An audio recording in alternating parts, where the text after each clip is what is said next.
Welcome to our channel. आज हम general science के केमिस्ट्री के मोस्ट इंपोर्टेंट एमसीक्यूज को डिस्कस करने वाला है। ये पार्ट 3 है। पार्ट 1 और पार्ट 2 अगर आपने नहीं देखा है तो लिंक डिस्क्रिप्शन बॉक्स में दिया गया है, जहां पर जाकर आप पार्ट 1 और पार्ट 2 भी बिल्कुल देख सकते हैं।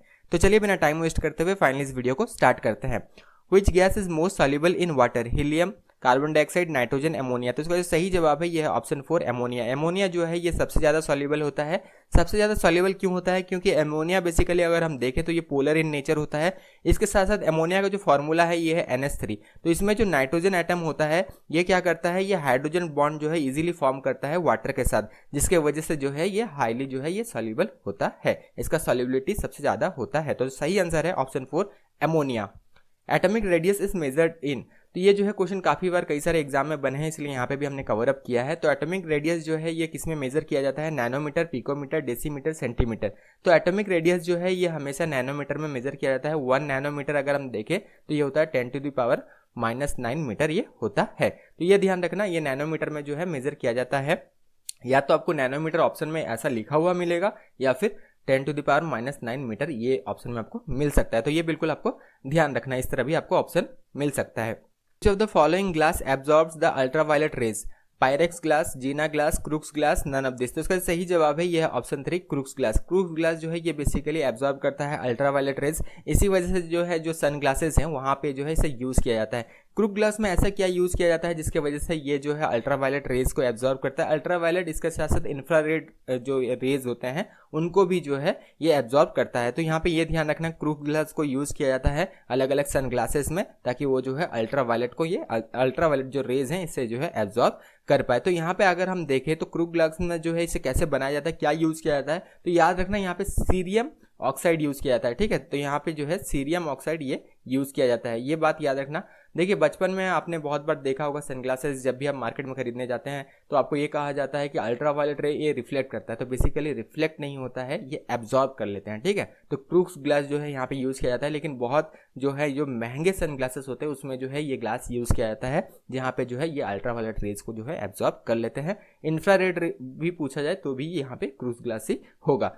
नेक्स्ट आगे बढ़ते हैं। An element attain stability when it achieves. तो ये जो क्वेश्चन आपके लिए है थोड़ा सा ट्रिकी है, इसीलिए ये क्वेश्चन आपके लिए छोड़ा जा रहा है। इसका सही जवाब अच्छा से देना, सोच समझ के देना। ये इसका जो सही जवाब है ये हमें कमेंट बॉक्स में चाहिए। ठीक है, ये आपका होमवर्क है, अच्छा से देना। एक बार सोच के अच्छा से इसको जो है, अगर आपको आंसर नहीं पता है तो एक बार इंटरनेट में रिसर्च कर लेना या अच्छा बुक पढ़ लेना, उसके बाद इसका आंसर देना। इसका सही जवाब कमेंट बॉक्स में हमें देना। थोड़ा सा ट्रिकी है, इसी वजह से जो है ये क्वेश्चन हमने आपके लिए छोड़ा है। थोड़ा सोच समझ के जो है इसका सही जवाब जरूर देने का कोशिश करना। कमेंट बॉक्स में ये क्वेश्चन आपके लिए है। Ratio of pure gold in 18 carat gold. तो 18 कैरेट गोल्ड में जो है बेसिकली 18 कैरेट गोल्ड में कितना परसेंट जो है प्योर गोल्ड होता है ये पूछा जा रहा है। तो यहाँ पे अगर हम देखें तो 18 कैरेट जो गोल्ड है इसमें 75% जो है यहाँ पे बेसिकली हम देखें तो ये प्योर गोल्ड होता है। बाकी 25% जो है ये अलग अलग एलॉयज होते हैं, ताकि जो ये गोल्ड को है इसे हार्ड बनाया जा सके। ठीक है, तो ये क्वेश्चन भी काफ़ी बार बना है। Ratio of pure gold in 18 carat gold, तो यहाँ पे जो है 75% जो है यहाँ पे प्योर गोल्ड होता है। बाकी 25% जो है अलग अलग एलॉय होते हैं, कॉपर हो सकता है, सिल्वर हो सकता है। इनको जो है यूज़ करके जो है यहाँ पे बेसिकली जो यहाँ पे बनाया जाता है 18 कैरेट का गोल्ड से जो है स्ट्रॉन्गर जो है बनाया जाता है। How many elements occur naturally. तो ये क्वेश्चन काफ़ी बार अगेन बना है, बहुत सारे एग्जाम में बना है, बहुत बार बना है। ठीक है, तो अपकमिंग आपके जो कम्पिटिटिव एग्जाम होने वाले हैं वहाँ पे भी आपको ये देखने मिलेगा। तो कितने एलिमेंट्स बेसिकली नेचुरली ऑकर करते हैं? तो इसका सही आंसर है 94। बिल्कुल ध्यान रखना, 94 इज द करेक्ट आंसर। ये इतना जो है नेचुरली ये ऑकर करते हैं। एक क्वेश्चन यहाँ पे है, टोटल कितने नंबर ऑफ एलिमेंट्स हैं पीरियोडिक टेबल में? इसका भी सही जवाब आप कमेंट बॉक्स में जरूर देना। क्वेश्चन आपके साथ साथ पूछा जा रहा है, उनका भी सही जवाब आप जरूर देने का कोशिश करना कमेंट बॉक्स में। विच acid is used in antiseptic. तो एंटीसेप्टिक के तौर पे कौन सा इनमें से एसिड को जो है यूज किया जाता है? Boric acid, ascorbic acid, oxalic acid, phosphoric acid. तो यहाँ पे जो सही आंसर है ये है ऑप्शन 1 बोरिक एसिड। लेकिन बहुत सारे ऐसे भी स्टूडेंट्स हैं जो कि इसके बाद जो है इसको थोड़ा सा इंटरनेट में रिसर्च करेंगे तो उनको जो है यहाँ पे एसिटिक एसिड भी देखने मिलेगा। देखिए यहाँ पे बोरिक एसिड को भी काम में लिया जाता है एंटीसेप्टिक के तौर पे, इसके साथ साथ जो है एसिटिक एसिड को भी काम में लिया जाता है। तो आपको एग्जाम में जो ऑप्शन मिले वो आप सही करना, यहाँ पे सही वो आंसर देखिए आना। ध्यान रखना, एसिड जो एंटीसेप्टिक के तौर पे यूज किया जाता है वो है boric acid and acetic acid. ये दो एसिड जो है इन्हें यूज किया जाता है। आगे बढ़ते हैं। If iodine is added to peeled potato it will turn.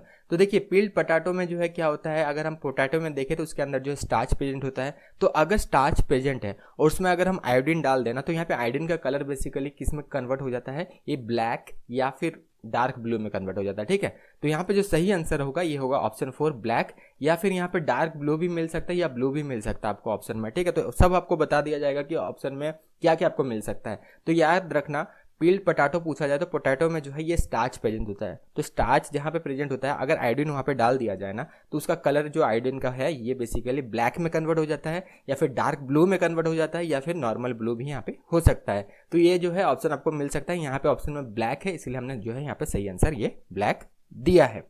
Electropositivity जो है ये इंप्लाई क्या करता है, tendency to dash to form positive ion. तो electropositivity implies having tendency to dash to form positive ions. तो इसका जो सही जवाब है ये है option 1 lose electron. Electropositivity basically implies having tendency to lose electron to form positive ion. तो यहाँ पे इलेक्ट्रोपॉजिटिविटी और इलेक्ट्रोनेगेटिविटी के बारे में आपको थोड़ा सा जानना जरूरी है। ठीक है, तो यहाँ पे अगर कोई जो है, यहाँ पे अगर हम देखें इलेक्ट्रोपॉजिटिविटी में बेसिकली क्या होता है, lose electron to form positive ion. Positive ion का बेसिकली जो मतलब है ये है कैटायंस। ठीक है, तो they lose electron to form positive ion और कैटायन। और इलेक्ट्रोनेगेटिविटी ठीक इसका ऑपोजिट होता है। इलेक्ट्रोनेगेटिविटी में क्या होता है, gain electron to form negative ions. ठीक है, जिसे हम एनायन कहते हैं। तो यहाँ पे electropositivity implies having tendency to lose electron to form positive ion, जिसे हम कैटायंस कहते हैं। और इलेक्ट्रोनेगेटिविटी यहाँ पे पूछा जाए, implies having tendency to gain electron to form negative ions. तो ये बिल्कुल यहाँ पे ध्यान रखना, ये क्वेश्चन बनता है, अलग अलग जो है एग्जाम में ये क्वेश्चन भी बन चुके हैं। Which gas evolve from paddy field and masses. तो ये भी क्वेश्चन काफी बार बना है, हाल ही के रेलवे के एग्जाम में भी ये बना था। तो ध्यान रखना व्हिच गैस जो है, ये कौन सा गैस जो है इवॉल्व होता है from paddy field and masses. तो ये बेसिकली जो है यहाँ पे मीथेन गैस जो है ये इवॉल्व होता है। ये कैसे काम करता है वो थोड़ा सा हम यहाँ पे डिस्कस करते हैं कि इसमें क्या क्या होता है, किस वजह से जो है मीथेन गैस बेसिकली यहाँ पे इवॉल्व होता है। तो देखिए जो यहाँ पे अगर हम देखें, मतलब राइस का फील्ड अगर देखते हैं, एक एग्जाम्पल लेते हैं, मान लेते हैं राइस का फील्ड देखते हैं। ठीक है, तो राइस का जहाँ पे खेती होता है, चावल का जहाँ पे खेती होता है, अगर हम वहाँ पे जाए तो देखिए चावल का जो इतने सारे जो है यहाँ पे छोटे छोटे जो है यहाँ पे पेड़ होते हैं, और उसके अंदर देखना थोड़ा थोड़ा जो है यहाँ पे पानी होता है। तो बेसिकली क्या होता है, ये जो राइस जो यहाँ पे होते हैं ना, राइस प्लांट, ये बेसिकली ब्लॉक कर देते हैं, ऑक्सीजन सप्लाई को ब्लॉक कर देते हैं। तो एटमॉस्फेयर से सॉइल में जो बेसिकली ऑक्सीजन पहुंचता है इसे ब्लॉक कर देते हैं, जिसके वजह से क्या होता है, एनएरोबिक फर्मेंटेशन होता है सॉइल का, और यहाँ पे मीथेन गैस जो है ये इवॉल्व होता है। तो ये ध्यान रखना, क्वेश्चन काफी बार बना है, which gas evolve from paddy field and marshes. तो ये है मीथेन गैस जो है बेसिकली यहाँ से इवॉल्व होता है। Which of the metal pollute the air of big cities. तो ये इसमें से कौन सा मेटल जो है पल्यूट करता है एयर ऑफ बिग सिटी। तो ये है ऑप्शन 3 लेड। लेड जो है ये बेसिकली पल्यूट करता है, इसे पल्यूटेंट के तौर पे भी जाना जाता है। लेकिन लेड आता कहाँ से, बेसिकली ये पेट्रोलियम में प्रेजेंट होता है। जो भी यहाँ पे ऑटोमोबाइल्स जो भी चलते हैं, यहाँ से जो धुआं निकलता है तो उसमें जो है बेसिकली यहाँ पे लेड प्रेजेंट होता है, क्योंकि ये पेट्रोलियम में प्रेजेंट होता है, जिसके वजह से जो है अगेन ये एनवायरनमेंट में जाके इसे पल्यूट करता है, और ये बहुत ज़्यादा हार्मफुल भी है। अलग अलग इंडस्ट्रीज के द्वारा भी ये रिलीज होते हैं। ठीक है, वहाँ पे भी यूज़ किया जाता है, बहुत सारे इंडस्ट्रीज में भी पेट्रोलियम जो है यूज़ किया जाता है, तो वहाँ पे भी ये हो सकता है। तो इसके लिए क्या किया जा सकता है, तो लेड फ्री पेट्रोलियम इसके लिए जो है इसके जगह में यूज़ किया जा सकता है, ताकि जो है ये एनवायरनमेंट पल्यूट ना हो। Process in which acid and base react to form salt and water. बहुत आसान सा ये जो है क्वेश्चन है, इसका सही आंसर सभी जो है स्टूडेंट दे सकते हैं। तो एसिड एंड बेस अगर रिएक्ट करेगा तो क्या होगा, यहाँ पे ऑलवेज याद रखना न्यूट्रलाइजेशन रिएक्शन होता है, और रिजल्टेंट क्या होगा, सॉल्ट एंड वाटर इसका रिजल्ट होगा। तो ये क्वेश्चन बना है बहुत बार, न्यूट्रलाइजेशन रिएक्शन के बारे में पूछा जाता है। यहाँ पे क्या होता है, यहाँ पे दे दिया जाएगा एसिड प्लस बेस, और प्रोडक्ट में यहाँ पे सॉल्ट प्लस वाटर रहेगा। ये ध्यान रखना, ये न्यूट्रलाइजेशन रिएक्शन इसे कहा जाता है। इजी सा क्वेश्चन है, लेकिन तरीका अलग अलग है। ठीक है, पूछने का तरीका यहाँ पे अलग अलग एग्जाम में हो सकता है। Which of the following impart deep blue colour to glass. तो यहाँ पे जो है ग्लासेस का जो कलर है, जो कांच के ग्लासेस बनते हैं, यहाँ पे अलग अलग जो आप कलर देखते हैं, तो यहाँ पे क्या बेसिकली ऐड किया जाता है, ये थोड़ा सा याद रखना, कभी कभी जो है ये क्वेश्चन बन सकता है। तो यहाँ पे ये जो है, यहाँ पे जो क्वेश्चन पूछा गया है डीप ब्लू कलर पूछा गया, तो डीप ब्लू कलर के लिए बेसिकली क्या जो है यहाँ पे ऐड किया जाता है, तो यहाँ पे बेसिकली कोबाल्ट ऑक्साइड जो है यहाँ पे यूज किया जाता है। क्रोमियम अगर यूज किया जाए तो यहाँ पे क्या होता है, ये सब नोट डाउन करके जरूर रखना। तो यहाँ पे डार्क ग्रीन कलर का जो है यहाँ पे ग्लास अगर बनाना है तो क्रोमियम यहाँ पे ऐड किया जाता है। और यहाँ पे डीप ब्लू का बनाना है तो जो है कोबाल्ट ऑक्साइड यूज़ किया जाता है। तो इसी तरह आपको ये ध्यान रखना है, इसी तरह का जो है क्वेश्चन जरूर बन सकता है। इसके साथ साथ डीप येलो अगर बनाना है, डीप येलो कलर का ग्लास बनाना है तो यहाँ पे कैडमियम सल्फाइड जो है यूज़ किया जाता है। तो ये सारे आप बिल्कुल ध्यान रखना। क्रोमियम अगर ऐड करेंगे ग्लास में क्या होगा, कौन सा कलर होगा, dark green. Cobalt oxide use करेंगे तो यहाँ पे डीप ब्लू होगा, और साथ में कैडमियम सल्फाइड अगर यूज करेंगे तो यहाँ पे डीप येलो कलर का जो है यहाँ पे ग्लास फॉर्म होगा। तो इस सारे जो है मेटल्स नहीं, एलिमेंट्स को बेसिकली यूज किए जाते हैं, कॉम्बिनेशन यूज किया जाता है ताकि जो है ग्लास के कलर्स जो है यहाँ पे अलग अलग यहाँ पे लाया जा सके। The acid that can not kept in glass बोतल, तो इनमें से कौन सा एसिड जो है जिसे ग्लास बोतल में नहीं रखा जा सकता है। तो ये क्वेश्चन भी काफ़ी बार काफ़ी सारे एग्जाम में बने हैं। तो इसका जो सही आंसर है ये है option 2 hydrofluoric acid. Hydrofluoric acid जो है इसे ग्लास बोतल में नहीं रखा जाता है। अब ग्लास बोतल में क्यों नहीं रखा जाता है, क्योंकि हाइड्रोफ्लोरिक एसिड जो है, हाइड्रोफ्लोरिक एसिड बेसिकली ये सिलिकॉन डाइऑक्साइड के साथ जो है ये रिएक्ट करता है। अब सिलिकॉन डाइऑक्साइड जो है इसी से जो है बेसिकली ग्लास बनाया जाता है, ये मेजर कंस्टिट्यूएंट है बेसिकली ग्लास का। इसी वजह से जो है हाइड्रोफ्लोरिक एसिड को जो है ये ग्लास बोतल में नहीं रखा जाता, because it reacts with silicon dioxide. तो ये ध्यान रखना, क्वेश्चन काफी बार ये बना है, आगे चल के आपको आपके एग्जाम में भी देखने मिल सकता है, तो बिल्कुल इसे ध्यान रखना। Who suggested the symbol of element be made from 1 or 2 letter of the name of element. तो इसका जो है सजेशन किसने दिया था कि जो सिंबल है एलिमेंट्स का, जैसे अलग अलग मर्क्यूरी का क्या होता है, एल्युमिनियम का जो है मर्क्यूरी हो गया, एल्युमिनियम मर्क्यूरी अगर देखें तो Sg होता है, एल्युमिनियम Al होता है, निकल अगर देखें तो Ni होता है। तो इसी तरह ये सजेस्ट किसके द्वारा किया गया था, ठीक है, कि एक या फिर जो है 2 लेटर से जो है एलिमेंट को यहाँ पे रिप्रेजेंट किया जाएगा, इनका सिंबल्स को रिप्रेजेंट किया जाएगा, ये बेसिकली इनके द्वारा सजेस्ट किया गया था। ये क्वेश्चन भी काफ़ी बार काफ़ी सारे एग्जाम में बने हैं। हाँ, लेकिन जनरल कॉम्पिटिटिव एग्जाम में यहाँ पे कम बने हैं, ज़्यादातर जो हाई लेवल जो कॉम्पिटिटिव एग्जाम्स होते हैं वहाँ पे जो है ये क्वेश्चन बना है। तो आगे चल के आपको जनरल कॉम्पिटिटिव एग्जाम में भी ये सारे क्वेश्चन जरूर देखने मिल सकते हैं। बर्जिलियस, डेल्टन, लेवोसियर या मेंडलीव। तो इसका जो सही आंसर है ये है ऑप्शन 1 बर्जिलियस। तो बर्जिलियस के द्वारा जो है ये बेसिकली रिकमेंड किया गया था या फिर सजेस्ट किया गया था कि symbol of element be made from 1 or 2 letter of the name of element. तो ये बेसिकली बर्जिलियस के द्वारा जो है ये सजेस्ट किया गया था। Which of the following is conserved in chemical reaction. तो केमिकल रिएक्शन में इनमें से कौन सा चीज जो है ये कंजर्व्ड रहता है, energy, heat, mass, all of the above. तो इसका सही जवाब है ये है option 3 mass. Mass is always conserved in a chemical reaction, ये बिल्कुल ध्यान रखना। यानी कि रिएक्टेंट्स का जो मास होगा फिर जो प्रोडक्ट बनेगा, प्रोडक्ट का जो मास होगा ये इक्वल होगा, ठीक है। तो मास जो है ये केमिकल रिएक्शन में जो है ये कंजर्व रहता है, ये यहाँ पे कम ज़्यादा नहीं होता है। मतलब रिएक्टेंट्स मान लीजिए 2 रिएक्टेंट्स हैं, तो 2 रिएक्टेंट्स का जो यहाँ पे मास होगा, यहाँ पे मान लीजिए 2 प्रोडक्ट आते हैं तो उनका भी मास उतना ही होगा। तो mass is conserved in a chemical reaction. Which alloy is use to make magnet. तो कौन सा एलॉय बेसिकली यहाँ पे यूज किया जाता है मैग्नेट बनाने में, ये क्वेश्चन भी काफी बार बना है। तो यहाँ पे एल्निको यूज किया जाता है, ठीक है। तो यहाँ पे याद रखना एल्निको यूज किया जाता है। यहाँ पे एलॉय पूछा गया है, ये ध्यान रखना, यहाँ पे मेटल नहीं पूछा गया है, एलॉय पूछा गया है। Which alloy is use to make magnet. अब थोड़ा सा यहाँ पे ट्रिक भी आपको बताएंगे कि इसको किस तरह आप याद रख सकते हैं। कभी कभी यहाँ पे एलॉय के बारे में डिटेल भी पूछा जा सकता है। तो आयरन और उसके साथ बाकी जो है चीज यूज किया जाता है। तो एल्निको है ALNICO, ठीक है। तो AL का मतलब है एल्यूमिनियम, ठीक है, एल्यूमिनियम।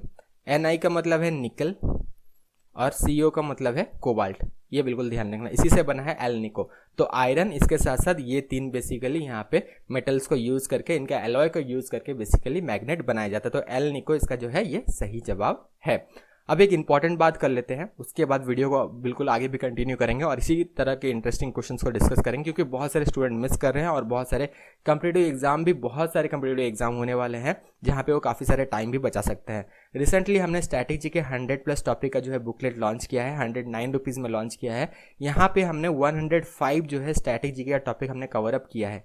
काफ़ी ज़्यादा आपका टाइम बचा सकता है। आजकल आपको पता है कि स्टैटिक जीके से 6 से 7 क्वेश्चन बनते हैं। तो 6-7 क्वेश्चन कहीं कहीं तो एग्जाम में, जैसे मान लीजिए रेलवे का एग्जाम हो गया, एसएससी का एग्जाम हो गया, यहाँ पे थोड़ा ज़्यादा भी पूछ लिए जाते हैं। तो रेलवे एसएससी का एग्जाम के लिए जो है बहुत ज़्यादा बेनिफिशियल होने वाला है। कोई स्टेट लेवल का एग्जाम देने वाला है, कोई भी कॉम्पिटिटिव एग्जाम देने वाला है, तो आप स्टैटिक जीके का ये जो बुकलेट है इसे मिस मत करना। बहुत मेहनत से हमने बनाया है और 105 बेस्ट जो है यहाँ पे स्टैटिक जीके हमने कवर अप किया है, जहाँ से क्वेश्चन बनते हैं। तो इस स्टैटिक जीके का जो बुकलेट है इसे आप बिल्कुल आप ले सकते हैं। इसका लिंक डिस्क्रिप्शन बॉक्स में दिया गया है, इसी वीडियो के डिस्क्रिप्शन बॉक्स में दिया गया है, जहाँ पे जाना है आपको अपना नाम, फ़ोन नंबर, ईमेल आईडी भरना है और उसके बाद जैसे ही जब 109 रुपीज़ पे करते हैं ना, ये फाइल आपको अपना मेल आईडी में भेज दिया जाता है। जो भी मेल आईडी आप भरते हैं उसी में भेज दिया जाता है, वहाँ से इस फाइल को आप डाउनलोड कर सकते हैं।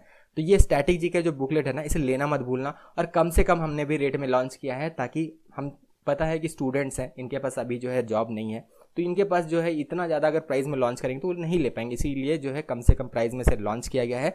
सिर्फ 109 रुपीज़ में आप स्ट्रैटेजी का बुकलेट ले सकते हैं और कम से कम टाइम में इतने सारे जो टॉपिक्स हैं जहाँ से क्वेश्चन बनते हैं, 6, 7, 8 क्वेश्चन यहाँ से बनते हैं, यहाँ पे बहुत अच्छा आप परफॉर्म कर सकते हैं। तो इससे लेना मत भूलना। जितने भी स्टूडेंट आगे चल के एग्जाम देने वाले हैं, कोई भी आप एग्जाम देने वाले हैं, रेलवे का एग्जाम देने वाला है, ग्रुप डी या फिर एनटीपीसी CBT 2 देने वाले हैं, एसएससी का कोई भी एग्जाम देने वाले हैं, स्टेट लेवल का कोई भी एग्जाम देने वाले हैं, सेंट्रल लेवल का कोई भी कम्पिटिटिव एग्जाम देने वाले हैं, इसके लिए बहुत ज़्यादा बेनिफिशियल ये होने वाला है। तो लिंक डिस्क्रिप्शन बॉक्स में दिया गया है, जहाँ पर जाना है, अपना नाम, फ़ोन नंबर, ईमेल आईडी भरना है। उसके बाद जैसे ही आप 109 रुपीज़ पे करते हैं, आपको क्या करना है, अपना मेल आईडी खोलना है और वहाँ से इस फाइल को डाउनलोड कर लेना है। इस फाइल को डाउनलोड करने के बाद जो है सिंपली आप पढ़ सकते हैं, प्रिपेयर कर सकते हैं और मल्टीपल एग्जाम के लिए बेनिफिशियल होगा, क्योंकि स्टैटिक जीके है, ये तो चेंज नहीं होगा और जितने भी एग्जाम में पूछे जाते हैं वहाँ पे आप बहुत अच्छा परफॉर्म कर सकते हैं। इसके अलावा अगर आपको और भी हमारे बुकलेट्स के बारे में जानना है, हमने बहुत सारे बुकलेट लॉन्च किया है, जैसे करंट अफेयर का भी बुकलेट लॉन्च किया है, 2020-21 का करंट अफेयर का बुकलेट लॉन्च किया है, जनरल नॉलेज 2021 का भी बुकलेट लॉन्च किया है। वो सारे का जो है लिंक डिस्क्रिप्शन बॉक्स में दे दिया गया है। पूरा प्लेलिस्ट है, बुकलेट का जो प्लेलिस्ट है ना, उसका लिंक डिस्क्रिप्शन बॉक्स में दे दिया गया है।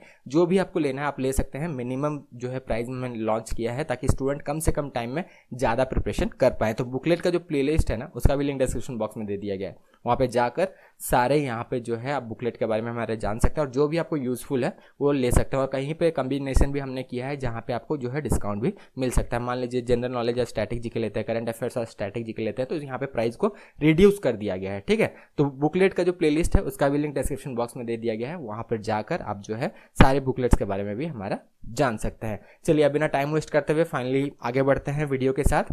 The PS scale ranges from, तो पीएस स्केल का जो रेंज होता है ये क्या होता है, तो ये होता है 0 to 14 जो है इसका रेंज होता है, जहाँ पे 7 जो है ये न्यूट्रल होता है, 7 से कम होगा तो एसिडिक, 7 से ज़्यादा होगा तो ये होगा बेसिक। बेसिक सा क्वेश्चन है, लेकिन इस तरह क्वेश्चन अचानक अगर एग्जाम में बहुत सारे स्टूडेंट देखते हैं तो फिर उनको कंफ्यूजन होता है। इसी वजह से जो है यहाँ पे ये सारे क्वेश्चन को भी हमने कवर अप कर दिया है। What is the counting unit of chemist, तो केमिस्ट का जो है बेसिकली काउंटिंग यूनिट क्या होता है, तो ये होता है मोल। ये क्वेश्चन काफ़ी बार भी बने हैं अलग अलग एग्जाम में, इसलिए यहाँ पे भी कवर अप हमने किया है। आगे भी कंटिन्यू रहेगा वीडियो, बहुत सारे हम क्वेश्चन कवर अप करने वाले हैं, लेकिन अभी थोड़ा सा जो है और भी क्वेश्चन है उनको डिस्कस करेंगे, फिर जो है इसका नेक्स्ट पार्ट जो है हम बनाएंगे। तो काउंटिंग यूनिट ऑफ केमिस्ट जो है ये बेसिकली मोल है। मोल याद रखना, मोल अगर पूछा जाएगा, मोल इक्वल्स टू क्या होता है, ये होता है given mass by atomic mass. ठीक है, given mass by atomic mass. ठीक है, ये बेसिकली होता है मोल। नेक्स्ट आगे बढ़ते हैं। Intermolecular force of attraction are least attractive in, तो इंटरमोलिकुलर फोर्स ऑफ अट्रैक्शन जो है सबसे लीस्ट किस में होता है, ये होता है गैसेस में। ठीक है, यहाँ पे प्लाज्मा ऑप्शन में दिया गया है, लेकिन यहाँ पे कंफ्यूज नहीं होना है, सबसे कम जो है ये गैसेस में होता है। तो intermolecular forces of attraction are least effective in gases, यहाँ पे प्लाज्मा दिया है, इसलिए बहुत सारे स्टूडेंट जो है ये कंफ्यूज होते हैं। Which of the following is used to make smoke bomb, तो इनमें से कौन सा जो है चीज़ को यूज़ किया जाता है to make smoke bomb. Smoke bomb बनाने के लिए बेसिकली जो यहाँ पे चीज़ यूज़ किया जाता है वही है फॉस्फोरस, जो है यहाँ पे यूज़ किया जाता है। फॉस्फोरस को बेसिकली यूज़ किया जाता है। फॉस्फोरस जो है ये large amount of white smoke जो है ये बेसिकली प्रोड्यूस करता है। तो स्मोक बॉम्ब्स में अगर हम देखें तो यहाँ पे फॉस्फोरस जो है ये यूज़ किया जाता है। What is the colour of turmeric indicator in acid and base, तो देखिए अलग अलग जो इंडिकेटर्स हैं इनके बारे में जरूर जान लेना। जब इनको ट्रीट करेंगे एसिड के साथ तो कलर क्या होगा, बेस के साथ ट्रीट करेंगे तो इसका कलर क्या होगा। तो इसका जो सही आंसर है ये है ऑप्शन 1 येलो एंड रेड। अगर हम टर्मरिक इंडिकेटर को एसिड के साथ ट्रीट करेंगे तो इसका जो कलर होगा ये होगा येलो, और अगर इसी को जो है बेस के साथ ट्रीट करेंगे तो ये होगा रेड। न्यूट्रल अगर कोई सोल्यूशन है, न्यूट्रल सोल्यूशन के साथ अगर ट्रीट करते हैं टर्मरिक इंडिकेटर को तो इसका कलर येलो ही होगा। तो ये भी ध्यान रखना, कभी कभी एग्जामिनर थोड़ा सा चालाकी भी यहाँ पे करते हैं, वो यहाँ पे जो है आपको ये दे देंगे कि न्यूट्रल सॉल्यूशन के साथ हम ट्रीट करेंगे तो यहाँ पे क्या होगा, तो ये आपको बताना है। Which gas is use in balloons, तो बैलून्स में कौन सा गैस यूज़ किया जाता है, तो बेसिकली हीलियम गैस यूज़ किया जाता है। हीलियम जो है ये लाइटर देन एयर है, इस वजह से जो है हीलियम गैस को यूज़ किया जाता है। हालांकि हाइड्रोजन जो है ये और ज़्यादा जो है लाइटर है हीलियम से भी, लेकिन हाइड्रोजन को यूज़ नहीं किया जाता है, क्योंकि हाइड्रोजन जो है ये जो है बेसिकली अगर हम देखें तो ये कॉम्बस्टेबल है, जिसके वजह से जो है इसमें जो है आग लग सकता है। इसके वजह से हाइड्रोजन को यूज़ नहीं किया जाता है, इसे जो है हीलियम में यूज़ किया, बेसिकली हीलियम गैस जो है इसे यूज़ किया जाता है बलून्स में rather than hydrogen. A metal X acquires a green colour coating on its surface on exposure to air, the metal is, तो ये जो है मेटल क्या है बेसिकली, तो ये जो है ये कॉपर है। देखिए आयरन जब करोड होता है ना, तो यहाँ पे हम देखेंगे आयरन जब करोड होता है तो यहाँ पे ब्राउन कलर जो है यहाँ पे फॉर्म होता है, लेकिन जब कॉपर करोड होता है ना तो इसके ऊपर जो है ग्रीन कलर का जो है ये कोटिंग जो है फॉर्म होता है। तो यहाँ पे अगर पूछा जाएगा मेटल एक्स, यहाँ पे मेटल एक्स के बारे में बताना है कि एक्स जो मेटल है ये क्या है, acquires a green colour coating on its surface on exposure to air. तो ये बेसिकली जो है मॉइस्चर और एयर के कंटेक्ट में आने में जब कॉपर जो है ये करोड होता है तो इसके ऊपर जो है ग्रीन कलर का कोटिंग बेसिकली हो जाता है। Moving from left to right in period atomic radius. तो एटॉमिक रेडियस क्या होता है, अगर हम यहाँ पे ध्यान रखना पीरियडिक टेबल से क्वेश्चन है, पीरियडिक टेबल से जो है काफ़ी सारे क्वेश्चंस बनते हैं। तो लेफ्ट से राइट अगर मूव करेंगे तो ध्यान रखना उस समय क्या होगा, एटॉमिक रेडियस यहाँ पे जो है ये डिक्रीज होगा। लेकिन अगर पूछा जाए राइट से अगर लेफ्ट मूव करेंगे तो यहाँ पे एटॉमिक रेडियस जो है ये इंक्रीज होगा। तो एटॉमिक रेडियस से भी काफ़ी सारे क्वेश्चन बनते हैं, पीरियडिक टेबल से भी बनते हैं, इसी वजह से इसे भी हमने यहाँ पे कवर अप किया है। तो ध्यान रखना लेफ्ट से राइट मूव करेंगे एटॉमिक रेडियस जो है ये डिक्रीज होगा, राइट से लेफ्ट मूव करेंगे तो एटॉमिक रेडियस जो है यहाँ पे इंक्रीज होगा। वीडियो यहीं तक था, नेक्स्ट पार्ट भी आएगा, लेकिन यहाँ पे जो हमारा जो बुकलेट है इसे लेना मत भूलना, काफ़ी ज़्यादा टाइम आप सेव कर सकते हैं बुकलेट को हमारा लेके। इसके साथ साथ बुकलेट का जो प्लेलिस्ट है उसका भी लिंक डिस्क्रिप्शन बॉक्स में दे दिया गया है। आप अपने चॉइस के अनुसार जो है अलग अलग बुकलेट्स ले सकते हैं और काफ़ी ज़्यादा टाइम बचा सकते हैं और कम से कम टाइम में जो है आप प्रिपरेशन कर सकते हैं और अच्छा से एग्जाम दे सकते हैं। Thank you, all the best.